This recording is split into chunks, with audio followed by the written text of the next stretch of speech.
ഭഗവാന്റെ പൊന്നുപാദം നമസ്കരിച്ചുകൊണ്ടും അമ്പൂറ്റിയുടെ പാതാരവിന്ദങ്ങൾ നമസ്കരിച്ചും സന്യാസിമാരെയും ഭക്തജനങ്ങളെയും ഞാൻ എൻ്റെ നമസ്കാരം അറിയിക്കുന്നു. ഈ ആദർശത്തിനു വേണ്ടി തൻ്റെ ജീവിതം പൂർണ്ണമായി ഒഴിഞ്ഞു വെച്ച് കഷ്ടപ്പെട്ട എല്ലാ ആത്മാക്കളെയും ഈ അവസരം ഞാൻ ഓർത്തുകൊള്ളുന്നു. ഇന്ന് എനിക്ക് സംസാരിക്കാൻ ഞാൻ ഉദ്ദേശിക്കുന്നത് 12 വെള്ളിയാഴ്ച വ്രതത്തെക്കുറിച്ചാണ്. അതിൻ്റെ ചരിത്രം ഒന്ന് പങ്കുവയ്ക്കാം. 1944 ഡിസംബർ 29-നാണ് 12 വെള്ളിയാഴ്ച വ്രതം ആദ്യമായി മഹാസമാധി പീഠത്തിൽ നടക്കുന്നത്. അതിൻ്റെ ഒരു സാഹചര്യം ഒന്ന് വ്യക്തമാക്കിക്കൊള്ളട്ടെ.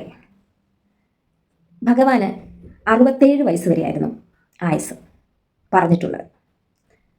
ഈ 67 വയസ്സിൻ്റെ ഒരു കണക്ക് ഞാൻ പിന്നെ പറഞ്ഞു തരാം. അതടുത്ത് വരും തോറും ഭക്തജനങ്ങൾക്ക് ഭഗവാനുമായിട്ട് വേർപെടുവാനും എല്ലാം ഭയങ്കര ദുഃഖമായി തീർന്നു.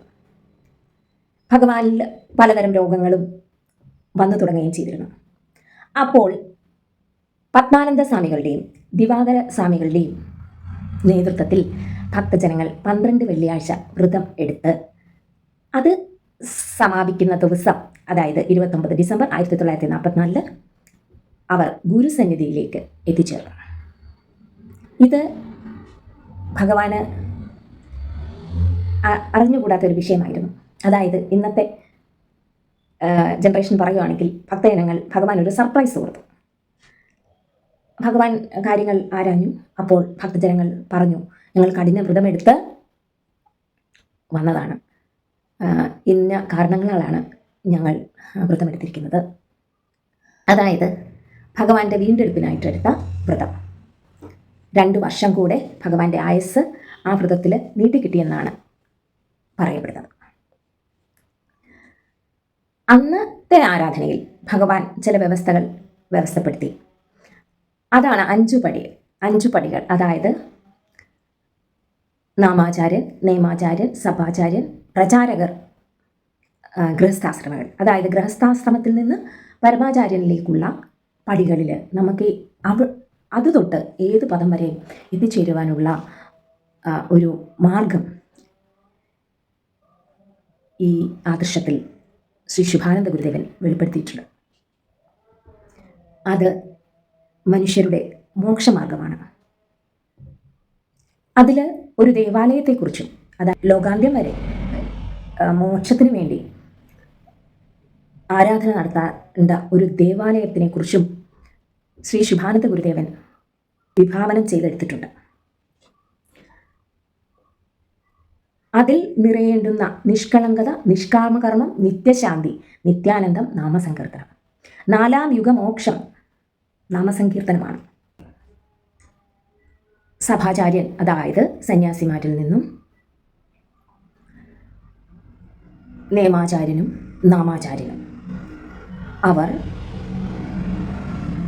ലോകരക്ഷയ്ക്ക് വേണ്ടി കർമ്മമെടുക്കുമ്പോൾ അവർക്കും അവശതകൾ അനുഭവപ്പെടാം. അവരുടെ വീണ്ടെടുപ്പിനായും കൂടെയാണ് ഈ വ്രതാനുഷ്ഠാനം. കൂടാതെ ഇത് ലോകമെമ്പാടും പ്രചരിക്കുവാനും കൂടെ വേണ്ടിയാണ് 12 വെള്ളിയാഴ്ച വ്രതാനുഷ്ഠാനം. ആ ആരാധനയുടെ അവസാനം പത്മാനന്ദ സ്വാമികൾ ഒരു കീർത്തനം ആലപിച്ചു. അത് ഇപ്രകാരമാണ്: നേമം സ്വീകരിച്ചു തമ്പുരാൻ്റെ പൊന്നു, നേമം സ്വീകരിച്ചു തമ്പുരാനെ, ഈ ലോകവാസം വെടിയുന്നതുവരെ നേമം സ്വീകരിച്ചു തമ്പുരാനെ.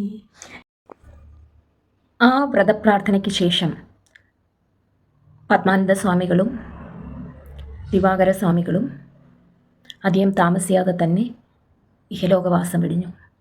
അത് പൊന്നമ്പൂറ്റിക്ക് ദുഃഖം നൽകുന്നതായിരുന്നു. ഭഗവാന് പകരമായി ശരീരത്യാഗം ചെയ്ത ശ്രേഷ്ഠരായ 2 സന്യാസിമാരാണ് പത്മനാഭാനന്ദ സ്വാമികളും ദിവാകര സ്വാമികളും. ഇതാണ് ഭഗവാന്റെ അവതാരകാലത്ത് 12 വെള്ളിയാഴ്ചയെക്കുറിച്ച് നടന്ന ഒരു സംഭവം. എന്നാൽ ആദർശം ഒരു അരക്ഷിതാവസ്ഥ അനുഭവപ്പെട്ട സമയമുണ്ടായിരുന്നു. അതിനുശേഷം ആനന്ദജി ഗുരുദേവൻ ചെറുകോലാശ്രമത്തിൽ പ്രവർത്തിച്ചു വരുന്ന കാലത്ത് ഈ 12 വെള്ളിയാഴ്ച വ്രതം പുനരുദ്ധരിക്കുകയുണ്ടായി. അത് 1987 അതിൽ പങ്കെടുക്കുവാൻ ഒരു കൊച്ചുകുട്ടിയായ എനിക്കും സാധിച്ചു എന്നുള്ളതൊരു മഹാഭാഗ്യം തന്നെയാണ്. ഇന്നും എൻ്റെ ഓർമ്മയിൽ ബോംബെ പോലുള്ള സ്ഥലങ്ങളിൽ നിന്ന് ആശ്രമത്തിലേക്ക് വാഹനത്തിൽ ഇരുമുടിക്കെട്ടുമായിട്ട് ഭക്തജനങ്ങൾ എത്തിയത് ഇന്നും ഓർക്കുന്നു. ഇത് ഈ വർഷത്തെ 12 വെള്ളിയാഴ്ച വ്രതത്തിൽ ഇതൊരു അനുഭവമാവട്ടെ. ലോകമെമ്പാടും ഭഗവാന്റെ നാമം പ്രചരിക്കട്ടെ. എല്ലാവരുടെയും വ്രതാനുഷ്ഠാനങ്ങൾ നമ്മുടെ ആദർശത്തിന് ഒരു മുതൽക്കൂട്ടാവട്ടെ. ഇനി ഞാൻ ആദ്യം പറഞ്ഞ 67 വയസ്സിൻ്റെ കണക്ക് പറയാം. അതായത് ഭഗവാന് 67 വയസ്സാണ് ആയുസ്. അത് ക്രിസ്തുദേവൻ്റെ വയസ്സിനെക്കാട്ടിലും 2 ഇരട്ടി എന്നാണ് പറഞ്ഞത്. ഞാൻ പറഞ്ഞു കേട്ടിട്ടുണ്ട്, എൻ്റെ അപ്പൂപ്പൻ പറഞ്ഞ് കേട്ടിട്ടുണ്ട്, അത് അപ്പൂപ്പൻ പറഞ്ഞത് നമ്മളിവിടെ രേഖപ്പെടുത്തി വെച്ചിട്ടുണ്ട്, എല്ലാം ഉണ്ട്. അപ്പം ഒരിക്കൽ ചെറുകോല അമ്പൂറ്റി, ഇപ്പോഴുള്ള അമ്പൂറ്റി ദേവാനന്ദ ഗുരുദേവൻ പറഞ്ഞത് പ്രകാരം ഞാൻ കാരക്കാട് ആശ്രമത്തിൽ പ്രസംഗിക്കാൻ പോയി. എനിക്ക് തോന്നുന്നു 2017-18 കാലങ്ങളിലായിരിക്കാം. അപ്പം എനിക്കിത് അവിടെ സംസാരിക്കണമെന്നുണ്ട്. അതായത് ക്രിസ്തുദേവൻ്റെ ഇരട്ടി പ്രായമാണ് ഭഗവാന്റെ ആയുസ്, പിന്നെ 2 വർഷം നീട്ടിയത്. അപ്പം ഞാനിങ്ങനെ കണക്ക് കൂട്ടുക. അപ്പോൾ എൻ്റെ ഒരു കണക്ക് കൂട്ടൽ അല്ലെങ്കിൽ എൻ്റെ ഒരു അറിവ്, വളരെ ചെറിയ അറിവില്ലേ, എൻ്റെ അറിവെന്ന് പറയുന്നത് 33 വയസ്സാണ് ക്രിസ്തുദേവൻ്റെ ആയുസ്. അപ്പം ഞാനിത് കണക്ക് കൂട്ടുകയാണ്. അവിടെ 33, 66. പക്ഷേ ഈ 67ൻ്റെ കണക്ക് ഞാൻ എങ്ങനെയാണൊന്ന് തരപ്പെടുത്തുക, എനിക്കൊരു ഊഹവും കിട്ടുന്നില്ല. എന്നാൽ പിന്നെ അത് പ്രസംഗിക്കണ്ട, ആ വിഷയം പ്രസംഗിക്കണ്ട എന്ന് വിചാരിച്ച് ഞാൻ കാരക്കാട് ആശ്രമത്തിൽ ചെല്ലുകയാണ്. അവിടെ ആരാ വരുന്നെന്നോ എന്താണ് സംഭവിക്കുന്നതെന്നോ ഒന്നും എനിക്കറിയില്ല.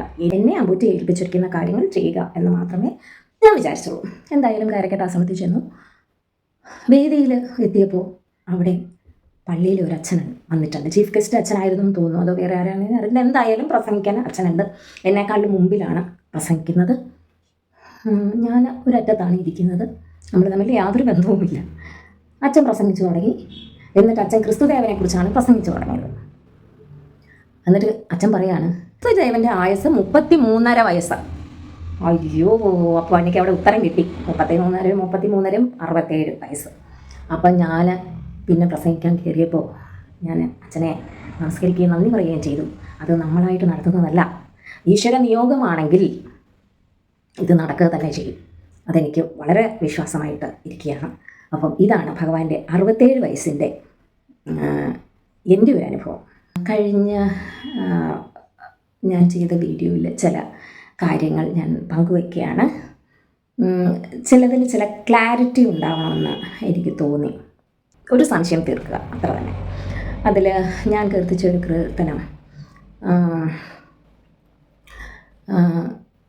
ഭഗവാന്റെ രൂപം തെളിഞ്ഞു കാൺമാൻ, ഭഗവാനോടൊത്തു സുഖിച്ചു വാഴാൻ, ആർത്തി പെരുകും എൻ്റെ ആത്മനാഥ എൻ്റെ ആത്മാവിൽ വന്നങ്ങു ദയം ചെയ്യുക. ഞാൻ എഴുന്നള്ളന്നേന്നാണ് കീർത്തിച്ചത്. അത് ഞാൻ എന്ത് തിരുത്തുന്നതെന്ന് വെച്ചാൽ അതിനർത്ഥമുണ്ട്. അതുകൊണ്ട് ആത്മാവിൽ വന്നങ്ങ് ഉദയം ചെയ്യുക. അപ്പം അത് ഞാനായിട്ട് മാറ്റണ്ട. ആനന്ദജി ഗുരുദേവൻ്റെ കീർത്തനമാണ്.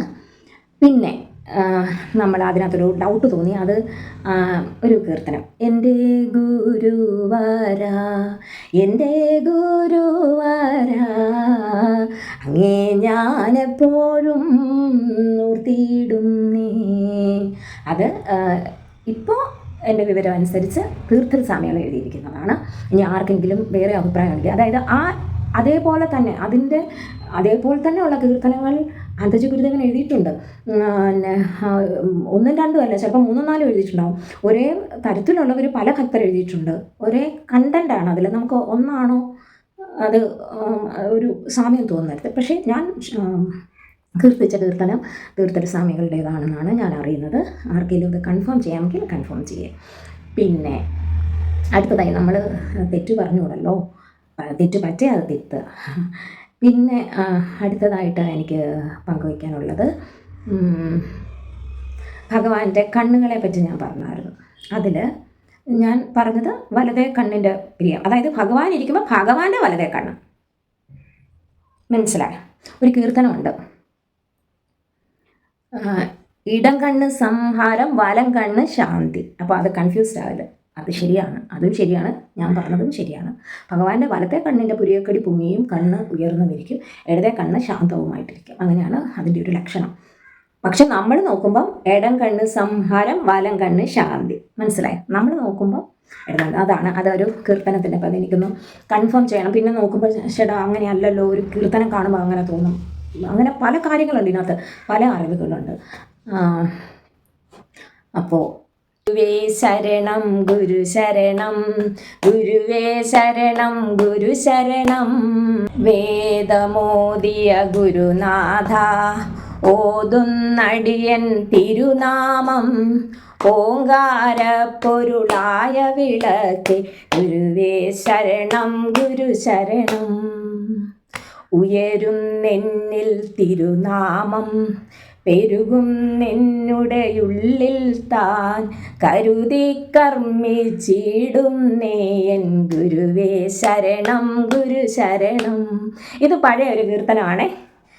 എന്നാൽ ശരണം ശരണം ഗുരുനാഥ, ശരണം ശരണം ഗുരുനാഥ, തിരുവടി പാദമടിയനു ശരണം, ശരണം ശരണം ഗുരുനാഥ, ഭക്തന്മാരുടെ ഉൾക്കാമ്പിൽ നിത്യം വാഴും ഗുരുവരനേ. അത് ആനന്ദജി ഗുരുദേവൻ്റെയാണ് അല്ലേ? അപ്പോൾ ഇത്തരം കീർത്തനങ്ങളെല്ലാം പഴയ കീർത്തനങ്ങളും ഉണ്ട്, പുതിയ കീർത്തനങ്ങളും ഉണ്ട്. ആനന്ദജി ഗുരുദേവൻ്റെ തന്നെ ഒരേപോലത്തെ പല പല കീർത്തനങ്ങളുണ്ട്. അതേപോലെ നിറയെ കീർത്തനങ്ങളാണ് നമ്മുടെ പഴയതും പുതിയതുമായിട്ടുള്ളത്. അപ്പം എല്ലാവരും ഭക്തി നിർഭരമായി 12 വെള്ളിയാഴ്ച വ്രതം എടുത്ത് സന്നിധിയിൽ എത്തിച്ചേരട്ടെ, അനുഗ്രഹങ്ങൾ കിട്ടട്ടെ, ഭഗവാൻ അനുഗ്രഹിക്കട്ടെ എന്ന് പറഞ്ഞുകൊണ്ട് ശരണം ശരണം ഗുരുനാഥ, ശരണം ശരണം ഗുരുനാഥ, ഗുരുവേ ശരണം ഗുരു ശരണം, ഗുരുവേ ശരണം ഗുരു ശരണം, തിരുവടി പാദമടിയനു ശരണം, ഗുരുവേ ശരണം ഗുരു ശരണം.